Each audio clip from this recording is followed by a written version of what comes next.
Yeah, be patient. And hurry up.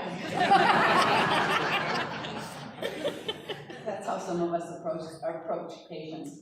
Anyway, this year at this church, we have been celebrating a different spiritual fruit each month. I sort of call it the Fruit of the Month Club. And at the back of the room, there's always a table set up. And we've had 3 artists that throughout the year have provided us with visuals to meditate on this fruit. Charlie and Jenny and Brooklyn have been doing that for us all year.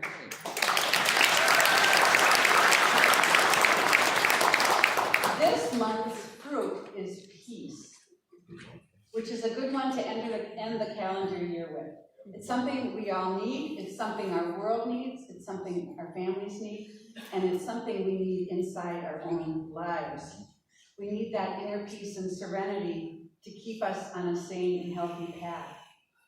So this is the time of year as we wait for the Prince of Peace to enter in, with hopes that he will bring with him peace of mind and heart. So as we prepare for the season, there are things we can do quickly.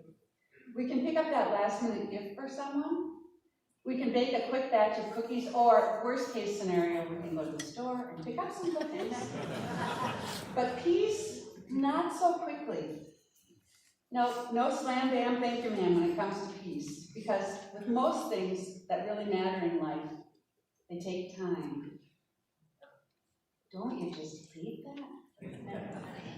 My least 3 favorite words might be, things take time. The things I really care about and that really matter most to me almost always take way more time than I think they should. And God's time, sometimes I think God's time is as old and slow as God. And so our reading from the book of James today cautions us to be patient. Do any of the rest of you have trouble with patience? Oh, there's laughter. I know I do. How about when someone tells you to be patient? Do you find that helpful? My brother sometimes will say about his girlfriend, she just needs to calm down. She's a little angry. She just needs to calm down. I said, have you told her that? He said, it doesn't really help too much. Patience is really hard because it involves waiting. So many things we long for are out of our control. Even the good work that we are doing in our spiritual lives and in our recovery programs doesn't always follow our plan. Imagine that. I've been aware lately of how impatient I am.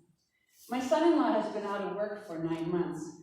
In the past month or 6 weeks, he's had 3 different job interview possibilities. You know how it is when you're interviewing for a job and waiting to hear back.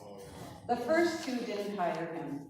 The last one has stretched on and on. The phone interview, then waiting, then flying out to California for another interview, then waiting. This last week, he was told at the beginning of the week that he'd hear by the end of the week. Did I mention it's been a stressful week? On Friday, I figured that's the end of the week. I sent a little cheerful emoji to my son and my daughter-in-law with praying hands in the heart. Have a happy Friday. By yesterday afternoon, I was texting, so how are things at your house this weekend? By the time I was working on this sermon at about 5 o'clock last night, I had checked my texts and emails 8,372 times to see if I had any news.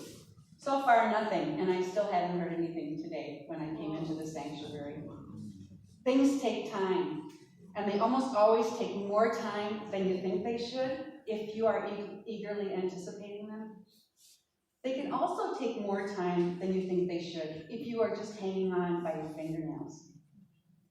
In recovery, we practice taking it one day at a time. We just heard that marvelous song. Thank you, Stephen Friends, for playing that. This is a practice of patience, one day at a time. Sometimes we have to take it 1 hour at a time, or sometimes maybe 1 minute at a time. If you are waiting to get into treatment, you may be taking it an hour at a time. If you are teetering on the edge of relapse, 1 minute is advisable.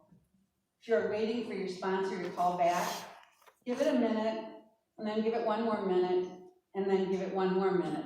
And you might make it to 10 minutes. When our fearless lay leader, Bob, where's Bob? He's in the back, was in outpatient treatment in Faribault many moons ago, he did his 5th step with a man named Father Kevin. This wise priest gave Bob some very good advice. Bob recalls, what he said was that God would remove my defects of character in the sequence that God wanted, and in the timing that God wanted, that it wasn't about what I wanted. Bob goes on to say, that focused me to humbly ask God to remove my defects of character, not me. How right Father Kevin was. Things take time. I have one character defect that I've been working on my entire adult life, just waiting for that big hoist to lift it from my shoulders.